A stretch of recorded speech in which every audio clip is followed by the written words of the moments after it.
Hello and welcome to this little demo of BlitPad, a very early version 0.002, and in this version you see you can start to brush immediately using the mouse or tablet. There's a mode called perspective mode. If you press P, then as you draw up the way things will get a little bit smaller in the distance, and that works if you're doing a kind of landscape painting where things do tend to get a bit smaller.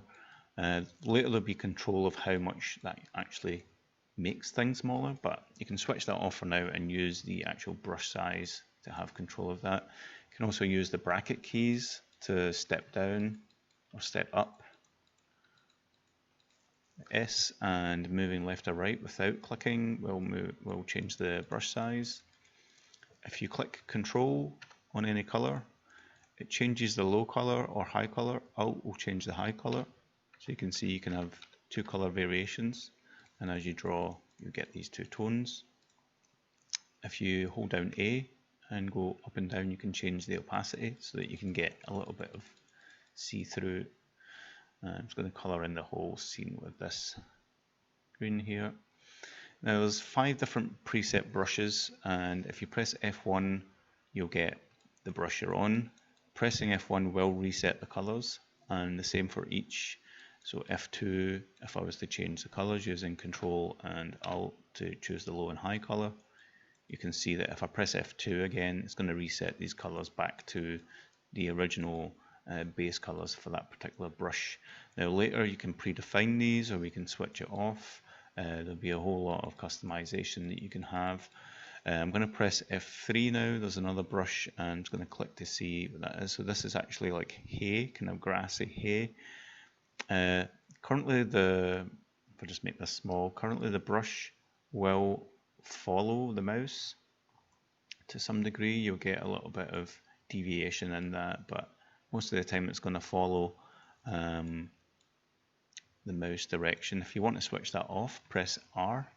So that is rotation follow, and that way you just get it, staying the same direction no matter which way you go. Okay, so again you can press Alt and choose any color in the scene or any color from this side palette. If you don't want to see the UI, press H and you can hide it, and then H again will bring it back. Okay, so S will change the scale, A will change the opacity if you move up and down. You can also use 1 for 10%, 2 for 20%, 3 for 30%, 4, 5, 6, 7, and so on. There's also dice sides. This is a feature that says if there's more dice sides, there's less chance of something happening. Now I'm going to change this to be something different completely, but that's just a temporary thing for now. So if you press page up, you can increase the number of dice sides, meaning that there's less chance of it making this happen. And if you decrease it right down to 1, you're going to get loads of these. Okay, so again, pressing F3 to go back to that will reset this to its default. You can see they've all got default settings here for different ones. Okay, F4 is some plants. Now if you press 0, you're going to get the proper opacity back, full opacity, and you can hold down A and bring that right up to its white like that, and you'll get full opacity. Or you bring it down, then it can be kind of faint. S will change the scale, and then I'm going to pick 2 colors. I'm going to press 0 to bring the opacity up, S to bring the size up, and just going to click around. Let's choose, so the high color is Alt key, I'm going to choose that green there. And if you press P for perspective mode, you'll see that as you start to draw this, it will get smaller in the distance to give you that kind of perspective feel.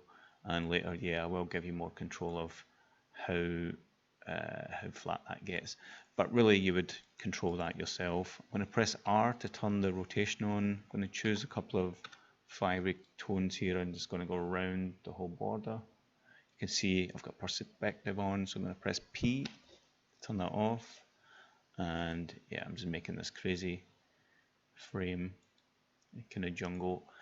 Right, so the last brush, F5, is like a sky brush, like this. Now it's really quite dense, so the number of sides on this is 3, so I'm going to use page up to bring it a bit into the rarer chance of it happening. I've chose 2 new colours, and I'm going to press 3 for 30% opacity, and I'm just going to dash that around. Alt and Control to pick some colours. I'm going to press R to turn the rotation off, and I'm going to page down a bit so I get more frequent, and 1 for 10%, and I make this kind of mist.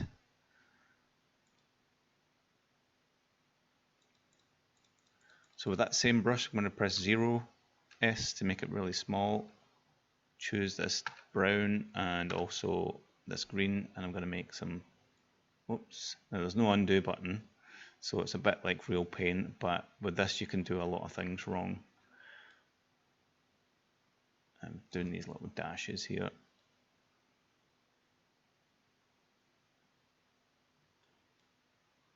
Okay, so that is the idea. Now I'm using the tablet now. You will notice that sometimes if you initially use the tablet, it won't let you go back into mouse mode. Now that's just a little bug.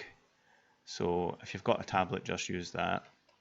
And if you've got a mouse, just use the mouse. But you can see you can make some interesting effects just with these 5 brushes. And these were purely experimental brushes. This one's like a low poly 3D asset. I think one is as well. Let me just change that. 0, F1, scale it up. Yeah, I need to use the tablet. So this one is just some brushes I made in Photoshop. And I've pre-chose the 2 tones, and you can change them to anything. F2 is another little brush I made in Photoshop as well. Really quickly, just little arc lines, and you know, you can pick the 2 colors. So paint with that. If you put the scale right down and put the dice sides down with page down, then you can make a kind of spray effect. So I'm going to make better brushes so that you really have a better line, because just now these brushes don't do that too well. I think F1, the scale right down and rotation on, so R for rotation on, yeah, it's not the best one for that.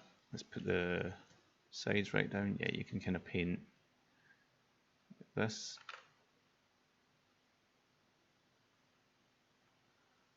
And it's like stippling a bit. And you put the page up to make it more rare. That's not actually working anymore. Dice sides up and up. There we go. It's a little bit buggy at the minute. And then rotation off.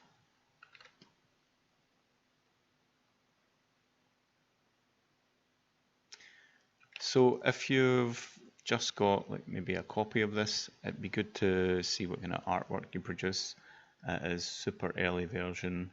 I'm trying to make it so that your brushes are more based on images or sprites, so that you can kind of dash them around. Now I know in Photoshop you can basically make your own brushes and things, but I'm trying to make that much more easy for beginners, and everything's kind of based around that, so that you can immediately start painting that thing that you want without worrying. Now if you use this version, obviously everything's going to look the same as everyone else's, because it's got limited functionality, plus there's only a few brushes, so it's going to be more difficult to make things look unique.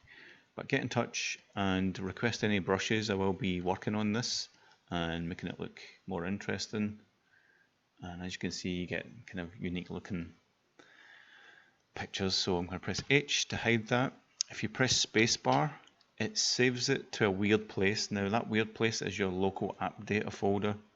And if I just jump into mine, so it's your name or whatever your drive, app data, local, and BlitPad, and it will save as a sprite. So spacebar saves it, but it does save it here as a weird in a weird location in a HD resolution.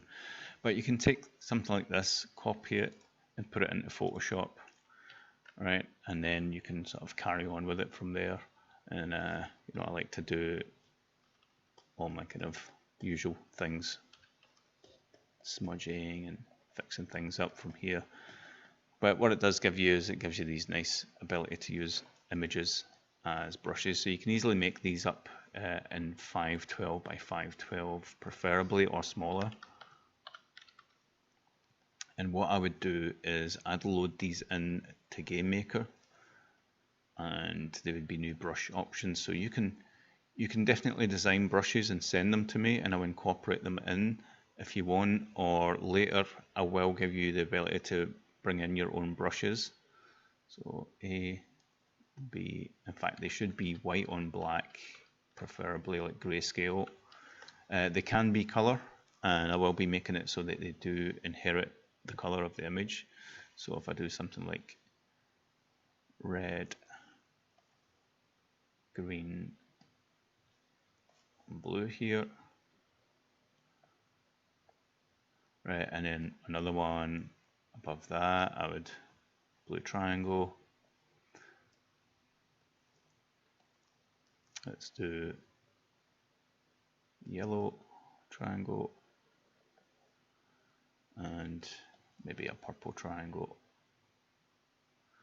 Let's do this one down the way. Okay, so each of these are in their own layers. So there's 4 images, and what I do is I mask these like this, so they've all used up. With this mask, it assigns the full space, right? And then I'm going to export as. And when I export as, it gives me this dialog from Photoshop, and I've got 4 512 images. Okay, I'm going to export all to, let's see, my source files. I put them in a little folder here, and this is what I'm going to give you access to later. Is like you would put them in a folder and it would automatically pull them in. Hopefully it works. So this is going to be RGB brushes, and then just the size 512. Save them in there. Then I go back into Game Maker, and this is the manual side that I have to do at this point in time. So I would create a sprite, BSPR for brush sprite, and RGB, I forget what they're called, RGB images. Doesn't really matter what I call it there, as long as I import, what have I called it, source file, RGB brushes, okay. Okay, and then middle center. So that's them loaded in. These are the 4 images that it's going to randomize between. So I just need to program that in now. So the key for that is going to be one of the F keys. Let's see, where have I put my keys here? Up here. So the way I program it is this way, but you'll basically have access to changing this and saving this and all sorts of customization later. See, it's super early version, but now as I call this the RGB, so F6 is going to select this one. I'll just leave all these defaults, the high color, low color. In fact, I'll just leave these both as they are. So we'll get an aqua tint and a white tint, and then there's all these kind of alpha settings and things and sizing. Let's do the RX minimum maximum 2, so it's a smaller brush scatter. So this is like a scattering effect. These are the scalings. These are the minimum and maximum. Let's do 2 for these. In fact, let's do 3 for these. RX minimum, RX max. Okay, -1, 1, -1, 1. That's what we want. Okay, so this is going to be a better brush. F6 is going to give me that one, and F1's a default brush, and so on. Okay, so let's try that out. So if you do send me your own brushes, then yeah, I can go ahead and try them. So F6, and there you go. I've got it going between those brushes and using the colors. So if I choose 2 colors, they're going to get tinted a little bit based on the colors that are in there. So it's kind of just tinting them, not really replacing them. So I'm going to scale that right down, and I get an interesting effect there. It's quite a kind of African tribal pattern. Let's try. So basically white on both colors just gives me the colors that are in the sprite already. And later I'm going to add the ability to actually tint and also replace the black and white tones. So there'll be different color modes in the future. You see if I go quite dark tones, it just makes it kind of dark, and white tones just multiplies it by the colors in the sprite itself. So if you want something to remain the color it should be, you should make the images kind of more grayscale and or based a little bit on the original. If it's a photograph, then you can obviously tint it. So scale that right up, you get a nice effect. Let's make the colors quite dark, scale it right down, and let's bring that frequency. There we go, and that's more like a brush now. Obviously you need to be a little bit slow with it.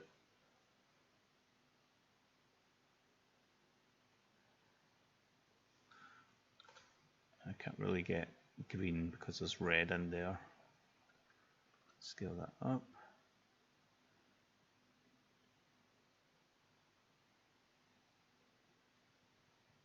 But yeah, that's how easy it is to add brushes, for me at least, but in the future it'll be easier for you. But if you want to request a brush added, just let me know and I'll go ahead and add it to the next update. Get in touch through ArtStation or wherever you saw this. Thanks for watching. Bye.